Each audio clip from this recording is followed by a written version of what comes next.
دكتور سعدنا آذن إسماعيل وخبير عافماد وخبرة وين له arrimaha caafimaadka isla markaasina taariikh fac weyn ku leh dalkan Soomaaliland waxaana inta badan ay u ololaysaa sida ay u dhiiri gelin lahayd daayarta Dictor Saadna Aadan oo safar hawlo shaqo ku joogta magaalada madaxda gobolka Togdheer ee Burco ayaa maanta booqasho kormeer ku tagtay dugsiga Sheikh Ibrahim waxaana dictorada iyo wafdi ay hogaaminaysa halkaas si diiran ugu soo dhaweeyay ardayda hablaha ee dugsiga sare ee Sheikh Ibrahim dalintay barbaartay dukashada dareenka waligiinu daloolo halka tacliin dhaba dhalin ay ku aragtaan abidkiina dhaafina ama siya barwaaqiyo adnadii wacnayde loo wada riyaaqee loo wada rucleeyee racdadeeda lagu jiray ama waxayna doonaba rugtu lagu nasanaaye adiguna dictorisay inaad tahay gabadh diin badan inaad tahay gabadh daacada inaad tahay gabadh dalkeeda hooyo jecel daayin baa iga saarane gulucdeedii waxay tahay aqoonsiga xalaasha kuna goobi mayne kuna keeno waafoos ruuxu taaba tilmaamo u yeesho hormada noloshiisa tiigsada hamigiisa tusaale ka yeesho tusmada noloshiisa taageero u muujaadnada gayigeena anan aad iyo aad u salaamaya una soo dhaweynaya dictorisa Adna Aadan أولاً يا دكتورتنا نعلم أن هذه الحياة كانت تدورنا ونشكركم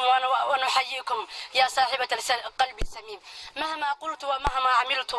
maamulka dugsigaasi Cabdiraxmaan Axmed Cawad iyo macallimiinta kala duwan ee dugsigaasi ayaa iyaguna si balaaran ugu qaabilay dugsigaasi wafdidan ay hogaaminayso Dictor Saadna Aadan Ismaaciil dugsiga sare ee Sheikh Ibrahim waxa dhigta oo halkan imika ku xaadir oo fadhiya 536 hablood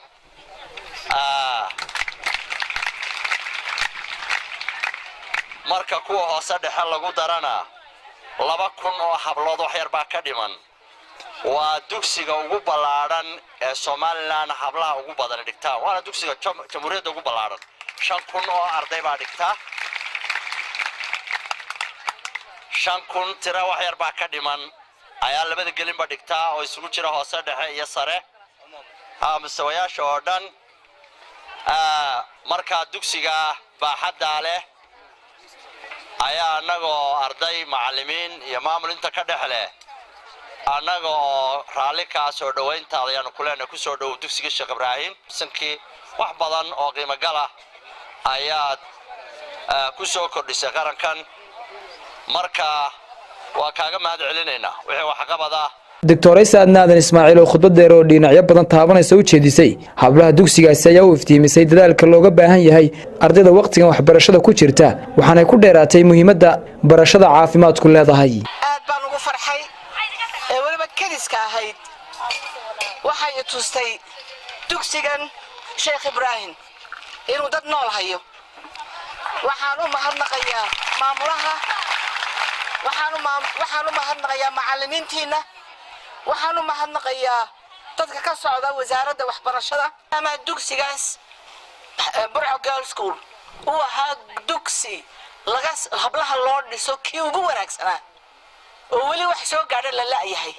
waxaan doonayaa dugsiga Sheikh Ibrahim inuu noqdo kii gabdhahaas Girls School Burco ii bedel lahaa baan doonayaa waxaan rabaa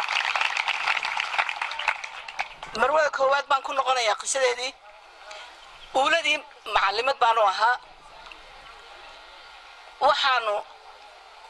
dib u soo arkay haddana 16 markaan Soomaaliland ku soo noqday anigoo nurse anigoo midwife iyadoo ay ka soo baxday dugsigii Burco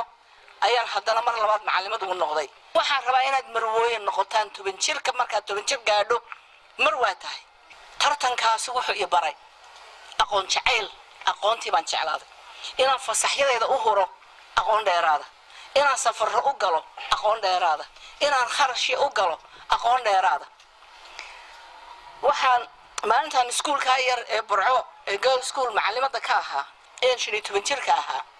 ismaan lahayn maalin yoomka ayaam jaamacadaha adduunka ugu sareeya ayaa ku siin doona shahaado sharafyo ismaan lahayn madaxweynayaal ayaa bilad sharafyo kugu toli doona kormeerkan Dictor Saadna Aadan mira ku timi dugsiga Sheikh Ibrahim ayaa qayb ka kormeero kala duwan ay ku soo martay dugsiyada ku yaala magaalada Burco waa Maxamed Xuseen Ismaaciil Maxamed Mooto telefishinka caalamiga Bulsha TV magaalada Burco.